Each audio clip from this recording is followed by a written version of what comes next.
I see a few new faces here, so I'll just introduce myself. My name is Abhijit Sarcar, and I have been a follower and a devotee here for a few years. And today happens to be my very privilege to be talking about Sri Chaitanya Mahaprabhu. It happens to be his lunar birthday. So I think it's very appropriate that we start with the usual chanting that we have on Tuesdays. Tava kathamritam tapta jivanam kavibhiriditam kalmishapaham shravana mangalam shrimadatam bhuvi granante te bhurida jana.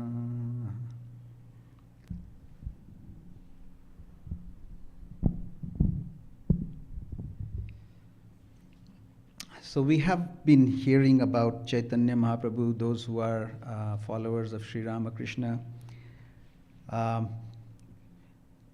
In the Gospel of Sri Ramakrishna and the Divine Play, we hear about Sri Ramakrishna, and we have formed an idea about, through various songs and discussions and visions of Sri Ramakrishna, we have had a sketchy idea, all of us.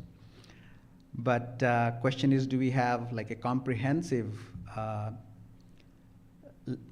knowledge about his life and his teachings? So today, that's what you're trying to do. One of our friends, not that long ago, he said that he's from southern India, and he said, was Chaitanya Mahaprabhu an incarnation of God? I never knew that. I had heard about him, but I didn't know he was an incarnation of God. And well, for me, I'm from the Bengal area originally, but I grew up not in the Hindi belt, so I also missed the boat.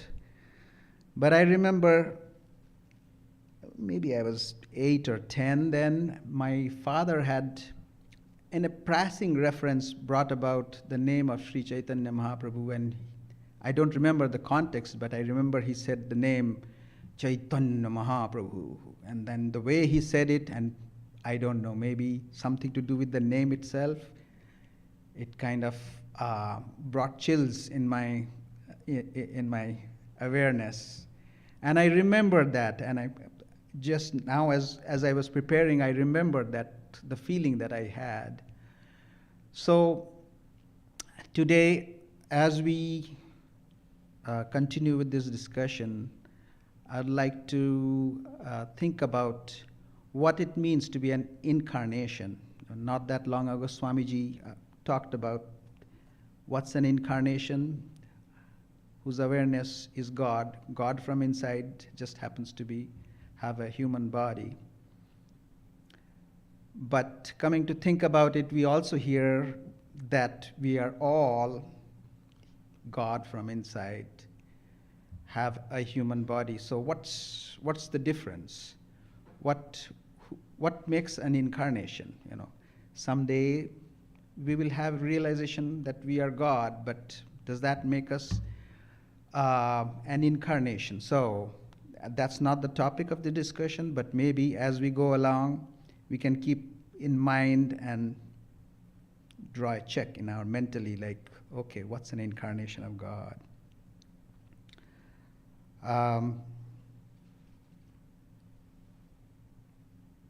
So for today, I'll try to cover Sri Chaitanya Mahaprabhu's, it's going to be a broad discussion because in 1 hour I'm planning to cover a lot.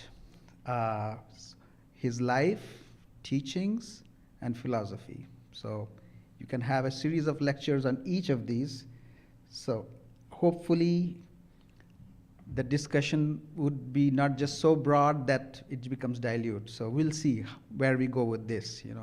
I have 55 minutes at hand, so I'll start with the usual chanting that happens in the Gauriya Vaishnava tradition.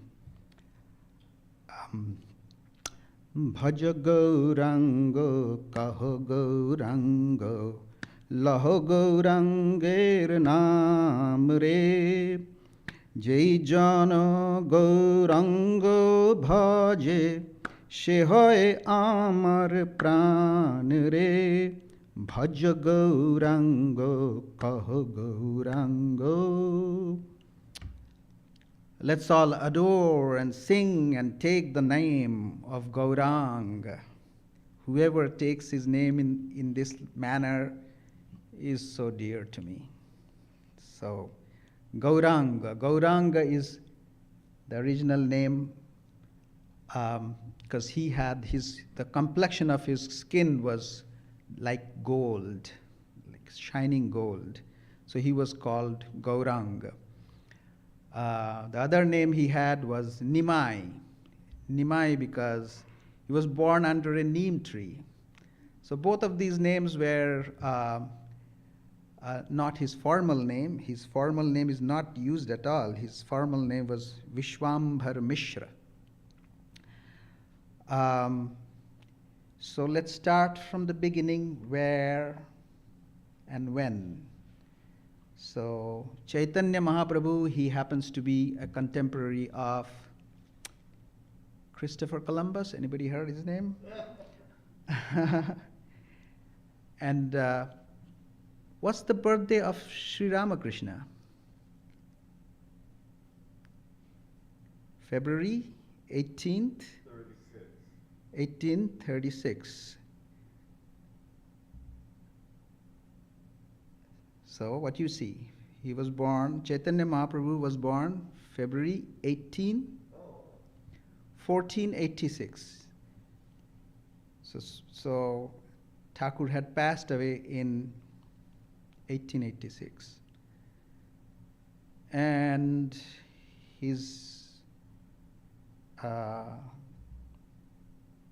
and Chaitanya Mahaprabhu passed away Thakur was born in which year? 1830? So Chaitanya Mahaprabhu was born in 15? No, not 36. He died 2 years ago. He died 48 years ago. I'm sorry, at the age of 48. So if he lived to be another 50 years, he would have another 2 years, he would have been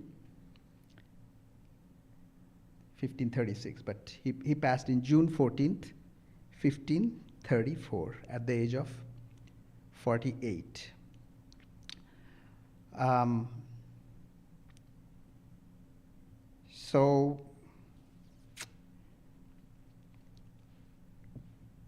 And the place of birth is, if you happen to be in Kolkata, and from Belur Math, you go upstream about 70 miles. In northern Bengal, on the western Ghat, is a place called Nadia. Now it's called Navadvip. That's where he was born. And during that time, just about that time, like few years back, that northern Bengal and around Nadia became a place of very scholarly renaissance was happening. There was this gentleman, his name was Vasudeva Sarvabhaum. He was a contemporary of Chaitanya Mahaprabhu, and because he started his own school, and it became very famous. So, and since then, that tradition was coming up and happening, an up and happening thing. Even centuries later,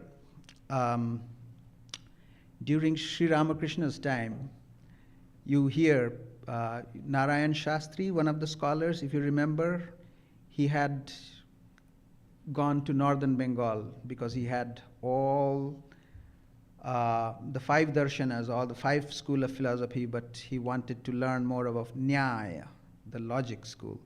So northern Bengal had just been a place of an epicenter of the Nyaya school.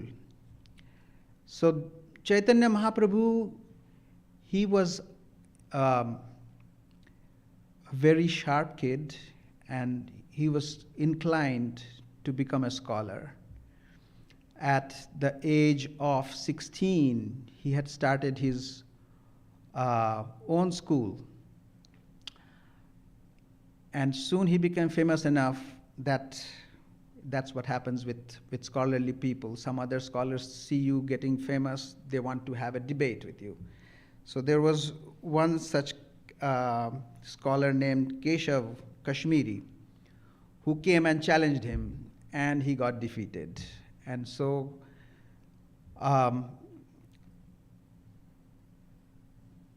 Nimai became very famous. He came to be known as Nimai Pandit. Who got defeated, Chaitanya or the other? No, the other person, yes. Okay. So as this was happening, at some point, Nimai happened to lose his father, and when he was 22, he went to Gaya to do the rites for his father. And there he met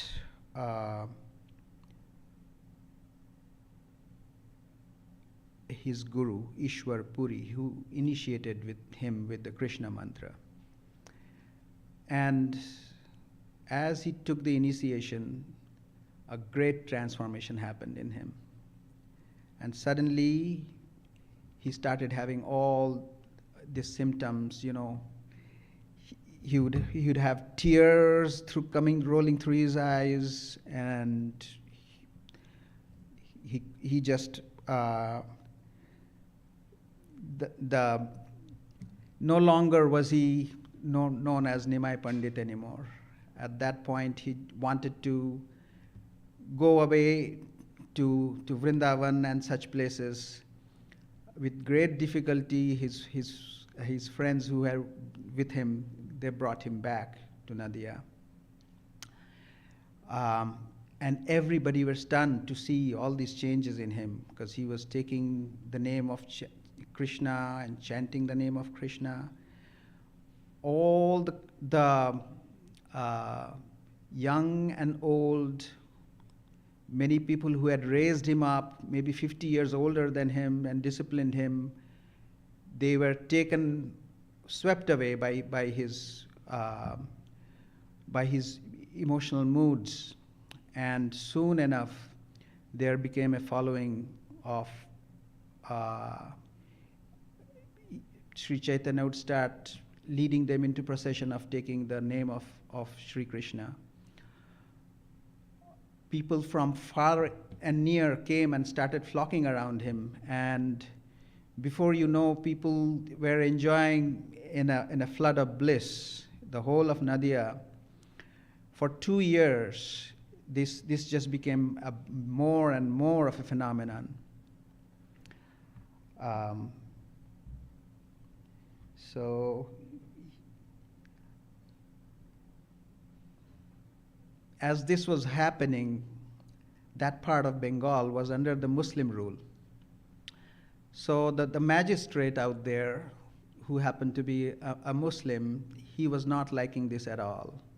And there were some other Brahmins around who were not happy with this movement. So they complained to the magistrate, and he came and raided the house of one of the prominent devotees and broke all the musical instruments and said, if I see anybody coming out with this sort of procession and making a nuisance, there'll be severe consequences. So when the word got around to Sri Chaitanya, he said, fine, I'll go talk to this guy. You all come follow me. Spread the word around that we're going to have a procession. And during those days, no social media or anything, there were like 100,000 people came chanting the name of the Lord. And as you can imagine, it didn't take much of a convincing, I suppose. With that kind of a following, he was very quickly convinced that yes, no, this is fine, you can keep going.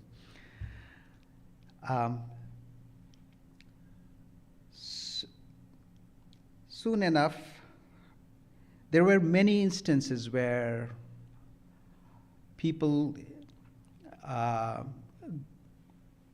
it wouldn't, people, all they had to do at that point of time is come chant the name. Sri Chaitanya, here as you can see, there is a few names. Maybe we should know the names of these people. This is Sri Chaitanya, and these are so-called the famous fives who were leading the chanting and the movement. This is Nityananda Swami, to the right of Sri Chaitanya. He is a very, they kind of form a pair. Gaur, Nitai, you will hear that. Gaur means Chaitanya Mahaprabhu, Nitai means Nityananda. It is said that Nityananda was a reincarnation of Balaram. Sri Chaitanya was a reincarnation of Krishna and Radha together in one body.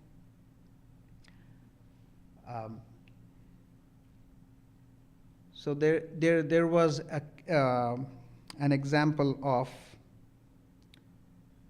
a couple of guys, of miscreants named Jagai and Madhai, who were,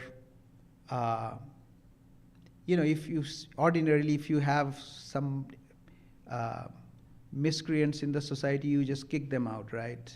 But they happen to be powerful. So what do? You deal with them. But they were so powerful that people were scared of them. They would just stay out of their way. All sorts of, bad things they were involved in, drinking and all that. So when they were approached by Nityananda Prabhu to be taking the name of the Lord, that guy, Madhai, yes, he got so mad at him, he smashed his bottle on the head of Nityananda Prabhu, and he started bleeding.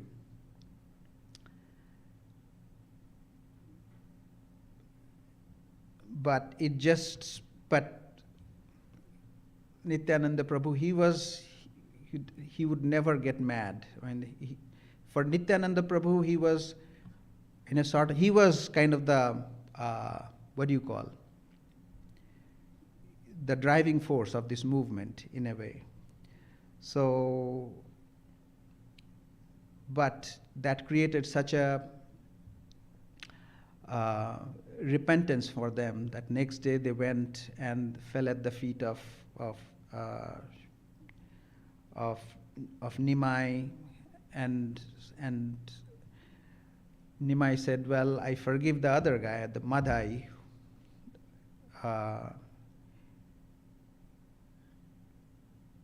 but for the guy who had smashed into the head, he had to ask forgiveness to Nityananda. So they were initiated by Nityananda Prabhu with the name of Sri Krishna, and lo and behold, such changes happened in their life. They just spend the rest of their life doing social service, would chant the name from afternoon all the way into the evening, and they had done so many wrongs they didn't even know whom to ask for forgiveness. But whoever came to the ghat, they would say, if ever I have done wrong to you, I beg forgiveness. So as this happened for a couple of years, Sri Chaitanya Prabhu Nimai, he decided that the calling came to him that he should take up sannyas, and he should go about his work needs to go about in different parts of the country. So he approached a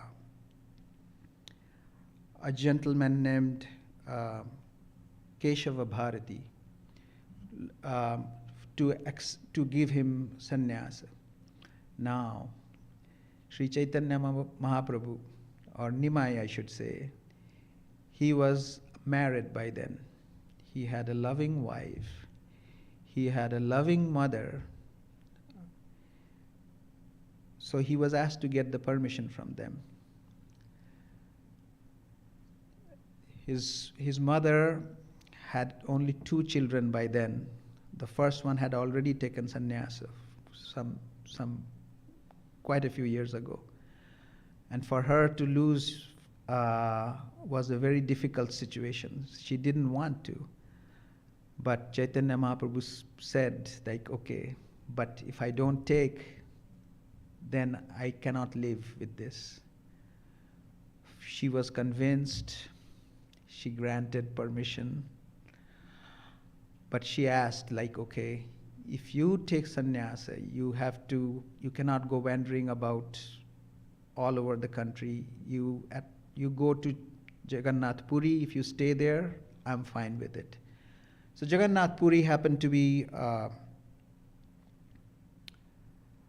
pilgrimage, maybe a couple of 100 miles or so from that place. And pilgrims would go back and forth. So she said, at least I'll know how you're doing out there. So she gave him permission. He got permission from his wife, and one night he just left. His family, imagine what went through with the entire village. People had been, for 2 years, they had been,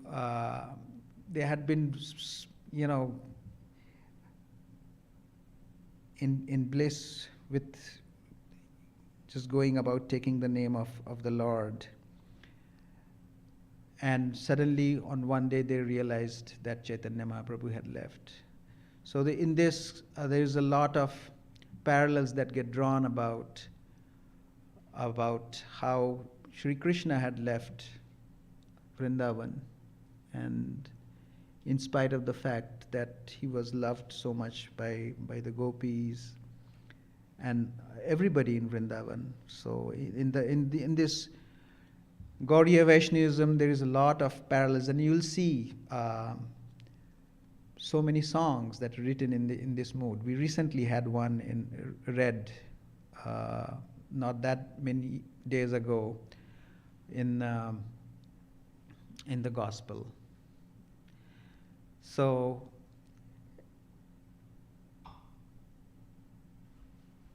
now, as he walked into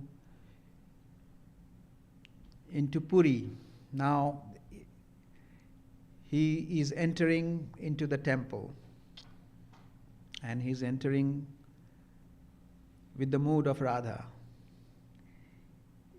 into the temple of Jagannath Puri. Basically, so do you think he's seeing Krishna in the temple out there?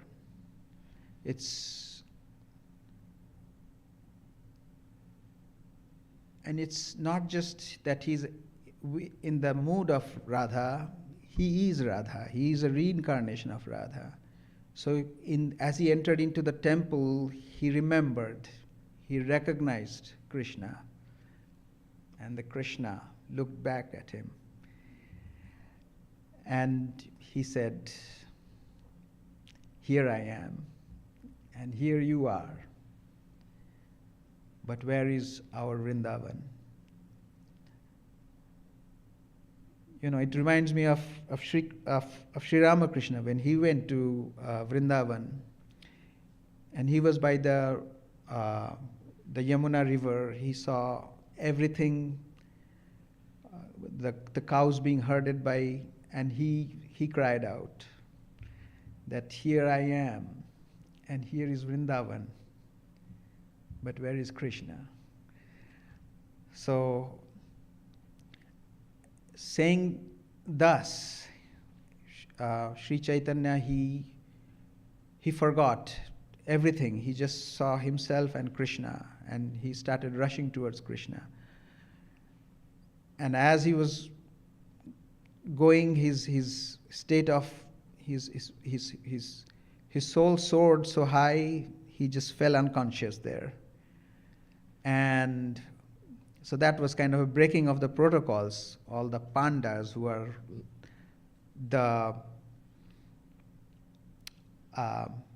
they are the managers of some agents. They are the agents, basically. You have to pay them, they will take you around.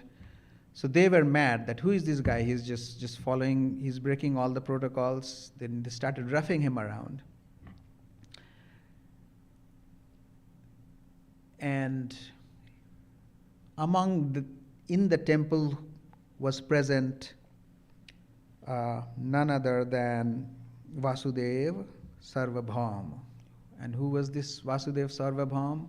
He's the one who started that movement that I was saying of the Nyaya, scholastic, the new Nyaya philosophical schools. So we have 6 schools of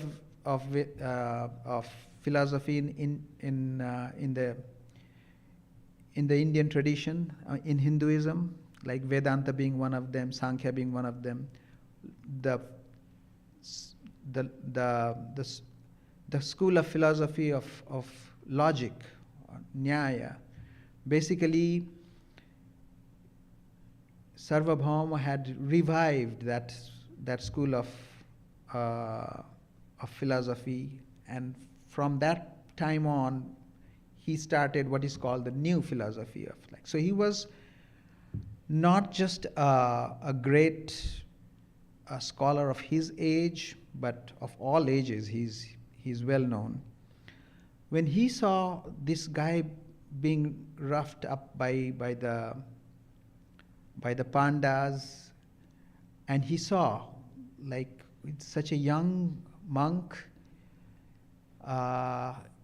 he understood what's going on. So he said, "Who is this kid?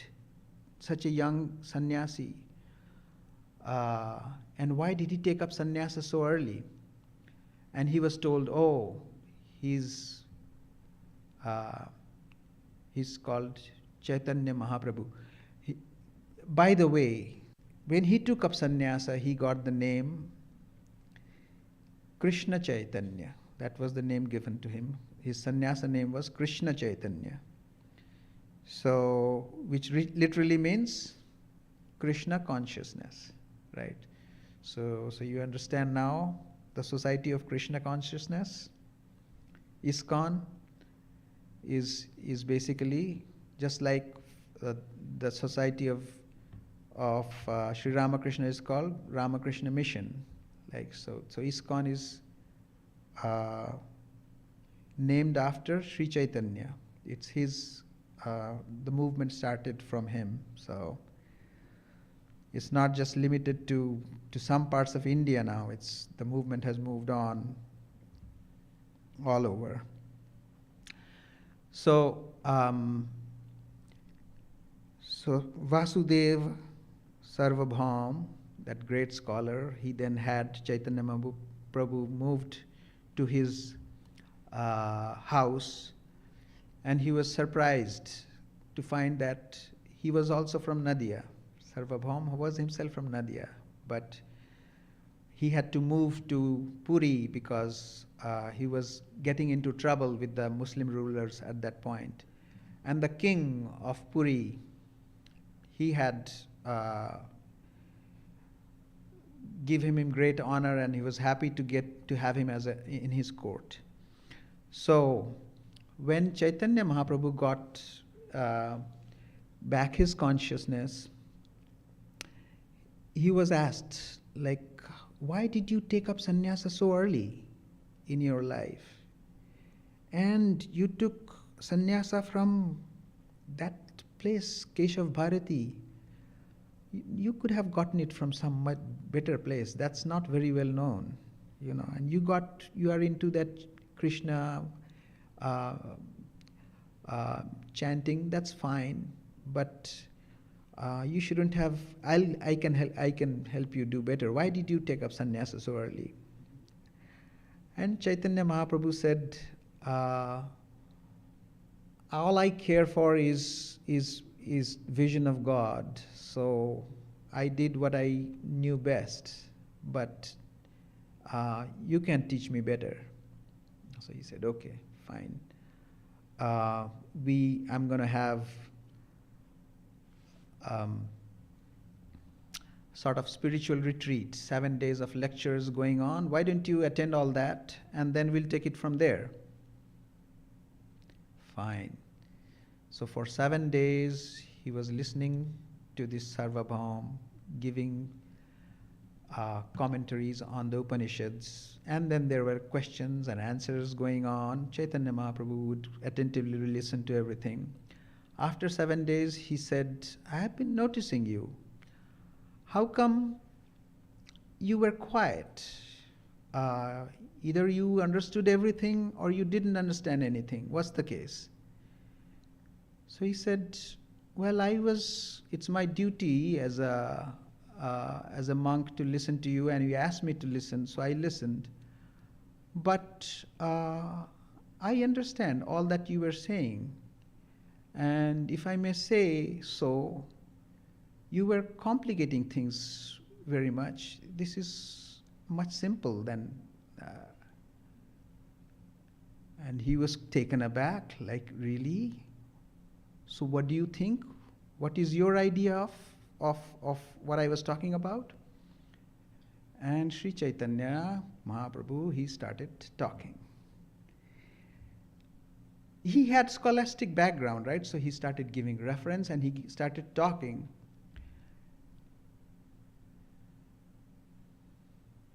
It reminds me of Sri Ramakrishna, like, because he used to be scared to talk to scholars and such.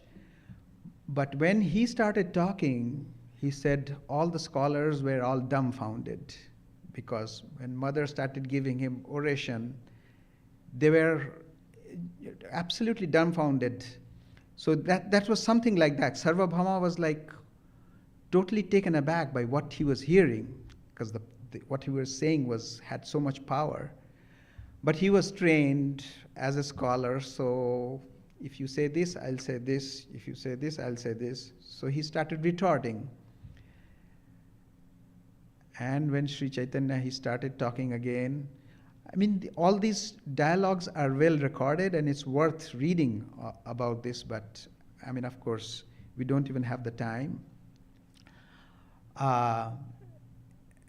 And at that point, he was so overwhelmed. And Chaitanya Mahaprabhu, as he was talking, he, like Sri Ramakrishna, at the end of his talk, he just started singing. And as though he can see the truth, and he was extending his hand, and he got into a trance. And Sarvabhauma, he just fell at his feet. For him, it was not just being defeated as a scholar, but to him, he found his God, his Savior. And from that point on, he became his follower. he stayed with him for the rest of his life. He was 80 years old already at that point of time, so much senior. And this had happened not just once. So after going to Puri, Sri Chaitanya then went immediately on a tour to southern India. And Sarvabhauma, at that point, he suggested that you should meet another person. His name was Ramananda Rai. And Ramananda Rai was by birth, he was a Shudra. Like at that time, the caste system was very prominent. So Shudras are who? Shudras are working class. You tell them what to do, they will do it for you. They are. By profession, he was a Kshatriya, meaning he was a politician, he was a governor, he was a minister. And by heart, he was a Brahmin, he was a scholar. He was a great scholar. He could expound on Sri Krishna and bhakti like no other. So Chaitanya, actually he was a minister under the king of Puri, but at that time he was away to another place where he was the governor. So Chaitanya Mahaprabhu, as he was going to the southern India, he happened to meet Ramananda Rai, embraced him when he got to meet him, and people were surprised, how come such a bright sannyasi is embracing a Shudra, the caste system, And then they had a wonderful discussion. And again, that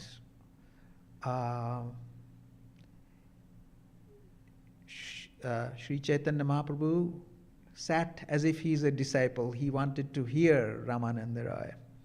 And he asked, tell me about bhakti. And Ramananda Rai, he got so inspired. He talked about, and that dialogue kind of is studied very well. So he talked about bhakti. In short, he was talking about the kind of like the starting of the bhakti is from karma yoga, and then as you take up your duties for God, that is the next stage of bhakti. Then you get knowledge and you have shraddha towards God. That's the next stage of bhakti. Then that's the and then on and on you take up you start worshipping God with as, and you work for God as a servant, and then you work for God as a friend. Then you have love towards God like a child. Then you have love as a lover, like the gopis, and the highest love is like that of Radha. So this dialogue went on, and both of them had immense joy in this dialogue.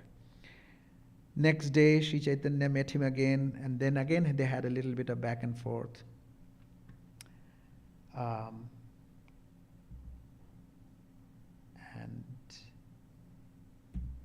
Ramananda Roy had this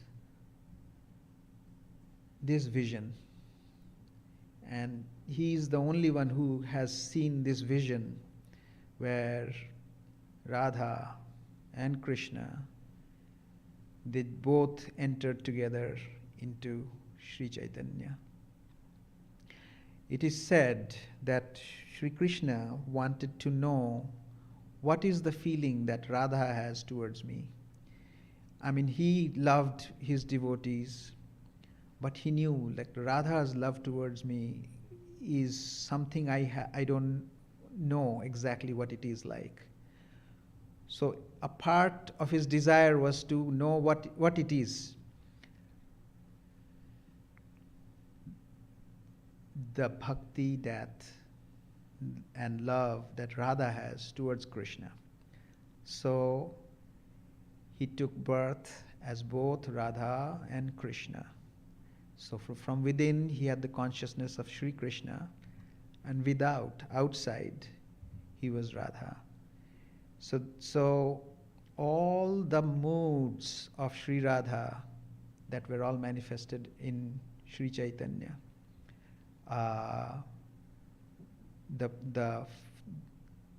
and remember, Sri Ramakrishna had all those moods showing up, and he didn't know what's going. So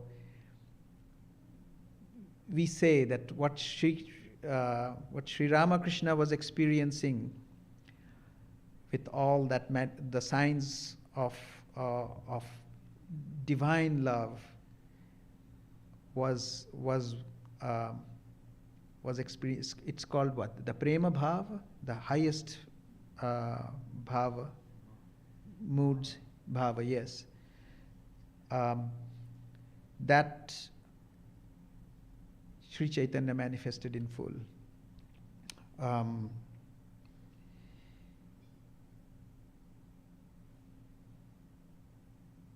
So after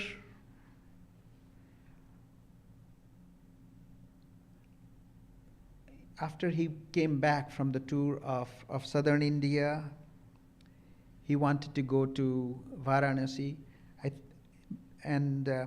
I think I have to kind of skip over the some other parts that I wanted to go over. I'll just go over in brief. When he came back to Puri, the king hadn't met Sri Chaitanya yet, and that king's name was Pratap Rudra. He was a very powerful king. His empire extended all the way up to Bengal and the Deccan, and he was, he was fighting with both ends, and he was very devoted king. He wanted to meet Sri Chaitanya. So when Chaitanya Mahaprabhu came back, he sent a word that I would like to meet you. Chaitanya Mahaprabhu sent back the word that I am not into any politics or power, people who are involved in power. That was kind of a surprise. So he said, okay, in which case I'll come and meet him. Chaitanya Mahaprabhu says, I cannot meet a politician, a king. And so he was like, how come all my subjects, they get to see him and I cannot see? Soon enough there was the Ratha Yatra that happened, and from a distance he saw Chaitanya Mahaprabhu dancing in ecstasy. And he said, I have never seen this before, but I have to see him. Finally, who was helping him? Again, Vasudeva Sarvabhaum, like that, the great scholar. He took him to the place where Sri Chaitanya was staying as a guest. And when he was in his trance, that's when the king went and fell at his feet. When Sri Chaitanya came back to his consciousness, he was said, well, he is the king at your feet now. And Sri Chaitanya said, this is a bad day for me. The king was like, he had it at that point, and he said, Lord, how can this be so? I am giving up everything I have here and now. Please accept me. I'll be among the worst of your devotees that you have. I don't want my kingdom anymore. at which point Sri Chaitanya lifted him up and embraced him.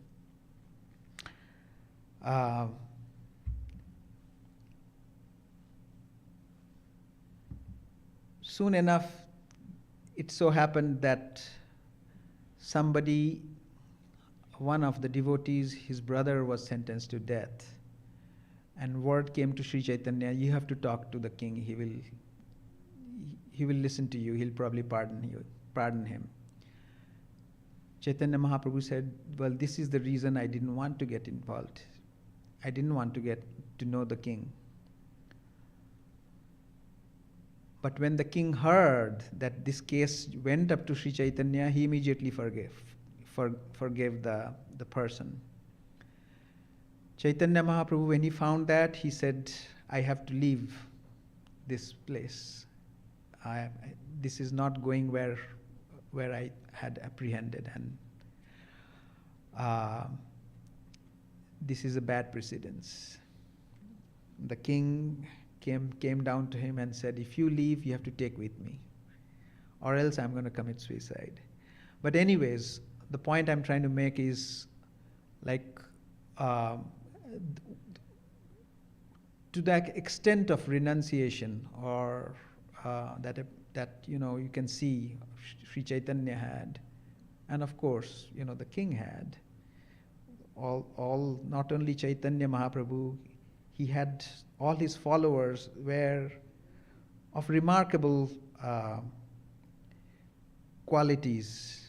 And if I had more time, I would have probably taken up more of this. But to go ahead with the so Chaitanya Mahaprabhu then went on a pilgrimage to Vrindavan, and as he was going to Vrindavan, he happened to go back to Bengal once, and these are the 6 Goswamis, like who basically Sri Chaitanya's prime followers, who were scholars. They got inspired by Sri Chaitanya, and Sri Chaitanya asked them to go to Vrindavan and tasked them to find out all the holy places associated with Sri Krishna. At that point of time, Vrindavan was nothing like what you see now. There were no temples. It was a very forested area. People used to go there and perform penances. But again, chief among these are Jiva Goswami and Sanatana Goswami. They are 2 brothers and their nephew. I'm sorry, there is Jiva Goswami, Rupa Goswami, and Sanatana Goswami, and their nephew was Jiva Goswami, right? 3 of them. They were from Bengal. Rupa and Sanatana, they were employed by the Muslim king. It took them a lot of effort to extricate themselves out of their role, and practically one ran away, bribing because he was almost put into arrest, and the other had somehow managed to come out. And so their dialogues that happened with Sri Chaitanya, again, it's something worth going over. And then during his tour to South India, there was one, his name was Raghunath Bhatt Goswami. He met Sri Chaitanya as a little kid, and his father was a priest at the Sri Rangam temple, yes. And There was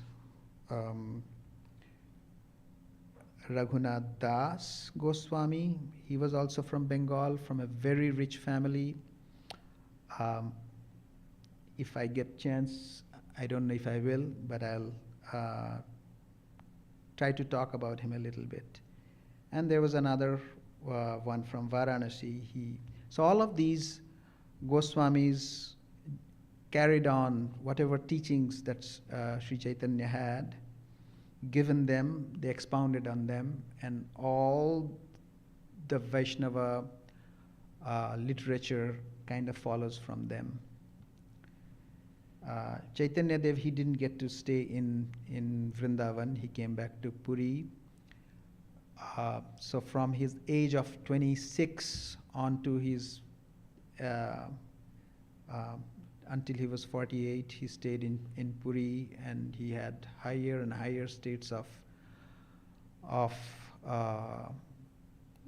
spiritual moods and realization, and of course he got to inspire people as he went on. So I would like to go over Sri Chaitanya.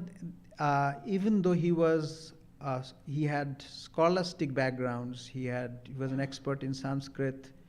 He never wrote any commentaries on Bhagavad Gita or Brahma Sutras or Upanishads. He never got into spiritual discussions and debates, but he wrote. All he had written was 8 verses of what is called Sikshastakam, 8 verses of teachings. I'll just go over them today. In Sunday we had a chanting. Most of it was. So it's blinking, huh?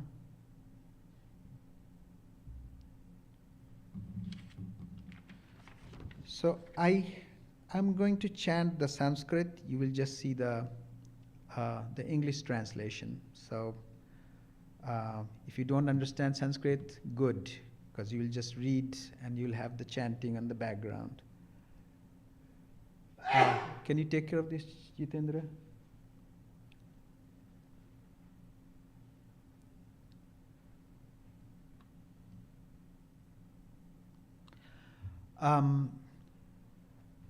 So I would like to just think over it, that these 8 verses is all that he had to offer, and everything that came out of this tradition is contained here. So an incarnation of God, he came for you and me, and this is all he had to offer. So if you can take something away from these 8 verses, that would be great. So this is what he had to teach. Cheto darpanamarjanam bhavamahadavagni nirvapanam shreyah kaivara chandrika vitaranam vidyavadhu jivanam Anandam buddhivardhanam pratipadam purnamritaswadam sarvatmasnapanam param vijayate Shri Krishna Sankirtanam.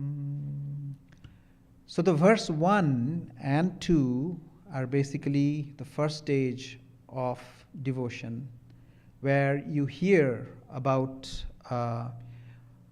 bhakti, you develop conviction, and you develop shraddha. So this is the glory of chanting of of the Sankirtanam.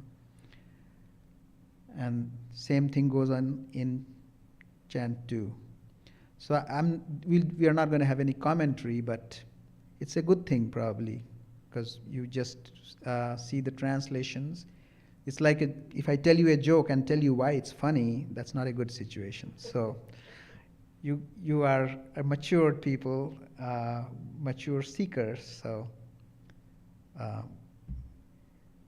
second verse, Nam namakari bahudha nija sarva shaktis tatrarpita niyamita smaranena kala etadrishitava kripa bhagavan mamapi Durdevamidrisham iha janinanuraga. 3, 4, and 5 is the next stage when you take up spiritual practice. So this is the spiritual practice of developing devotion for God. Tranadapi suni chena taroriva sahishnuna amanina manadena kirtaniya sada hari.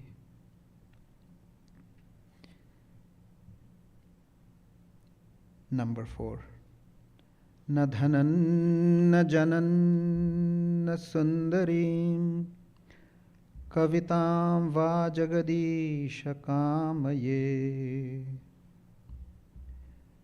मयि जन्मनि जन्मनीश्वरे भवताद्भक्तिर्हेतु की त्वयि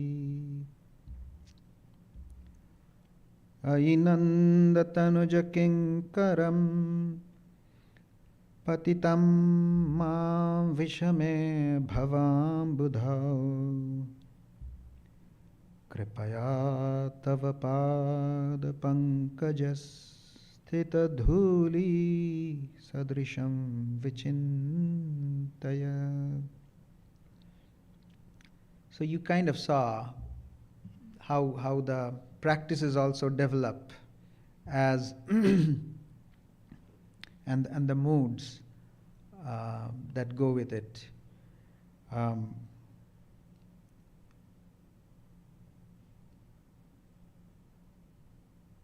And next two verses, verse 6 and 7, is once the practice is mature, you develop the spiritual moods that go with it, and these moods manifest internally in your mind and externally. Nayanam galadashrudharaya vadanam gadgadaruddhaya gira pulakair nichitam vapuh kada tavanamagrahane bhavishyati. So these teachings are also a kind of reflection on the life that Sri Chaitanya led. So you will see that, like Buddha said, my life and my teachings are one and the same. So in a way, his life is a commentary of all that's going on, because all these things have been manifesting with Sri Chaitanya. Yugayitam nimeshena chakshusha pravishayitam shunyayitam jagat sarvam govinda virahena me. And finally, the highest stage of bhakti is what Chaitanya Mahaprabhu had experienced, the prema bhava. And as you will see, that this also kind of leads into his philosophy.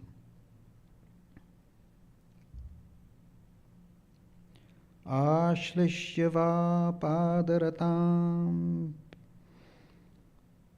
पिनष्टु माम् अदर्शनात् मर्महतां करोतु वा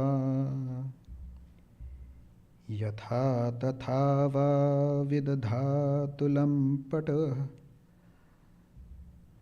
मत्प्राणनाथस्तु स एव नापरः मत्प्राणनाथस्तु स एव नापरः.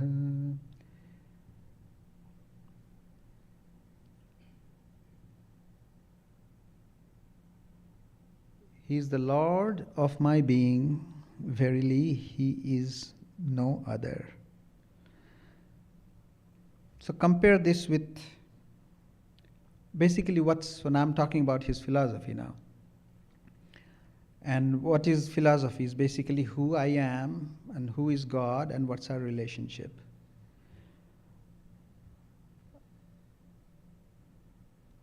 Compare this with let's say what Shankaracharya, the Advaita philosophy says, Jivo Brahma eva napara. Jiva is this like individual soul, me or you. We are souls, individual soul, Jiva, and Brahma eva means Jiva and Brahma are one and the same. Napara. They are not separate. And here it says, Mama prananathastu sa eva napara. Like, He is my Lord of my being. He is no different.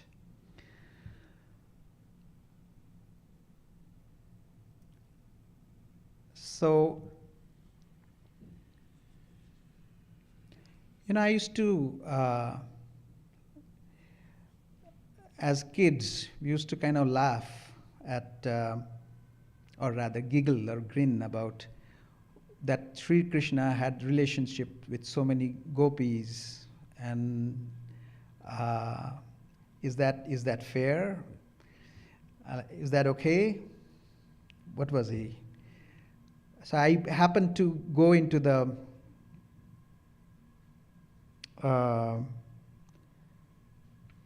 scripture, the one which we have in the Friday. What's the name? Srimad Bhagavatam. Srimad Bhagavatam. So, and I read that part all over again, and there it says that when Sri Krishna embraces the gopis, they experience what the yogis experience in their highest state of meditation, or the jnanis they figure out when they know the truth. So it's the big when you get embraced by, I will go back to the first, whether he embraces me having fallen at his feet. So when you surrender yourself to Sri Krishna and Sri Krishna embraces you, you experience, that is the highest truth that you experience, that me and the Lord, they are one and the same. But when a jnani, he has that experience, and then he looks back into the world, he doesn't see unity again, right? He sees diversity. But he knows what is the truth, that behind this diversity there is that truth that I have already experienced. That doesn't leave. So, how do you explain that? Jivo Brahman Napara. Jiva by definition is limited, and Brahman by definition is unlimited. How can you say they are one and the same? You know, once you experience, you know what it means. When you reach this state where you know that me and my Lord are the same, then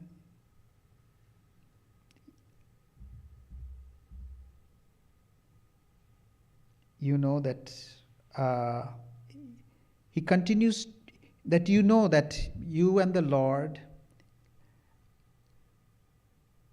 they are like the ocean and the drop. The drop will always remain a drop, according to this philosophy, right? But both are qualitatively the same, that is, they are ocean, part of the ocean. So when you have this realization that me and my Lord, they are the same, that Radha had that experience, Sri Chaitanya had that experience, then you make, whether you are accepted by the Lord or Sri Krishna leaves and Radha never gets to see him again, or whether he just ignores the devotee and he pays attention to others, all of these situations, that truth will never leave, that my Lord is my very being.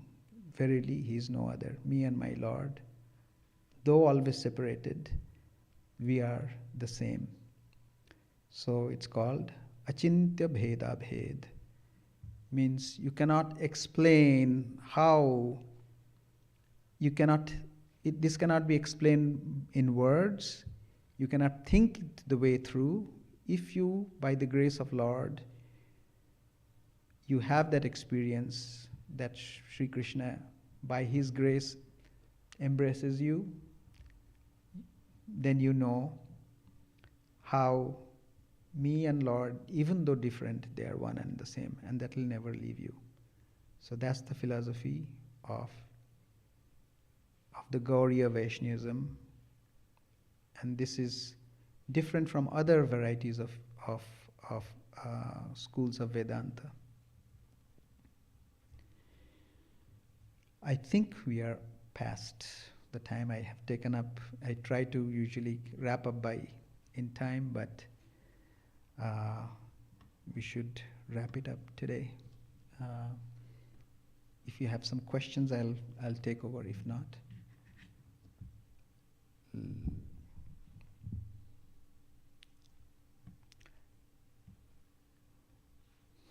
Charlie has a question. Yeah, just a technical thing. You said that his mother said that his mother said that he couldn't travel, and yet he traveled all over the place. Yes. So he stayed in Puri for only 2 years. He traveled the first 2 years, but the rest of the time he didn't travel. He stayed in Puri, and he also had a chance to go back, not to his home but close to his village. He used every year devotees would come from his village to Puri, stay there for 4 years during the Ratha Yatra, and then go back. It would take some time to come and go back. So by the time you go back, you are already preparing for next year. So this cycle went on and on. And Sri Chaitanya, he used to write letters to his mother, and you would think like he's remembering her all the time. He would say that I remember all the food that you used to make for me, and that place is so holy for me. He kept a tag on his mother all the time.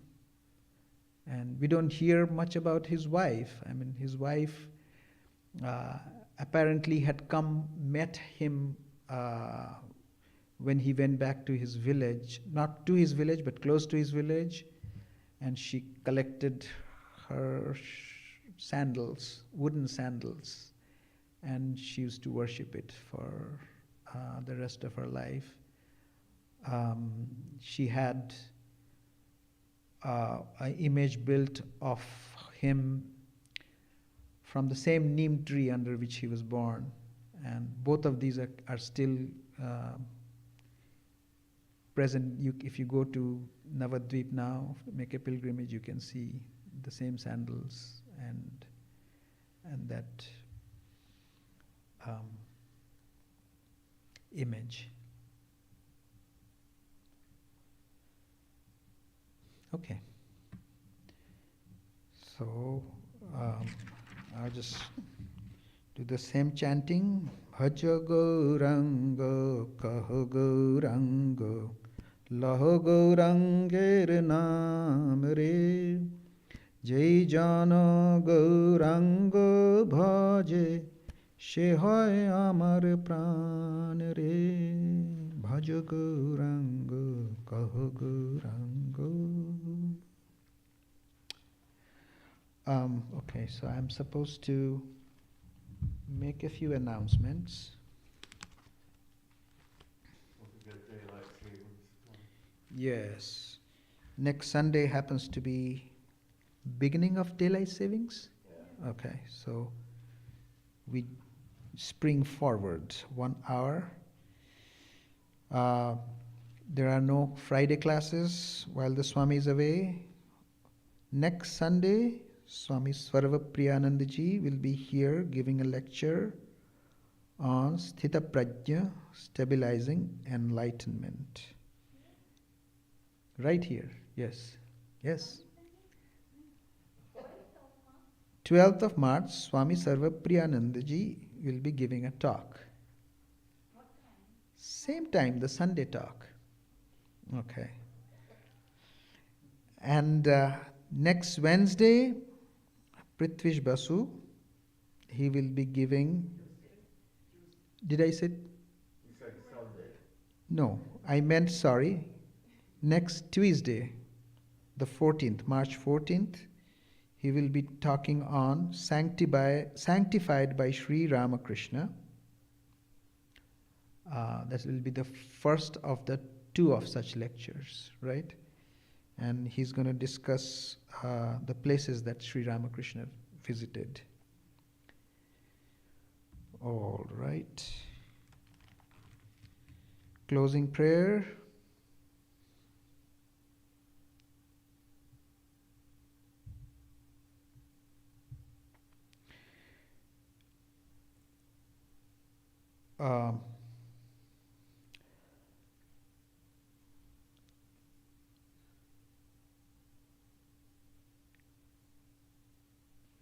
Do we know the closing prayer?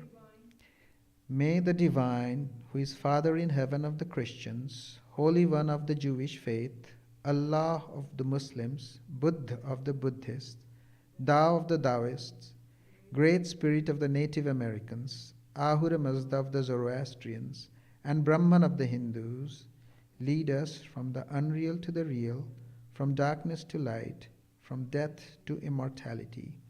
May the all-loving being manifest himself unto us and grant us abiding understanding and all-consuming divine love. Peace, peace, peace be unto all.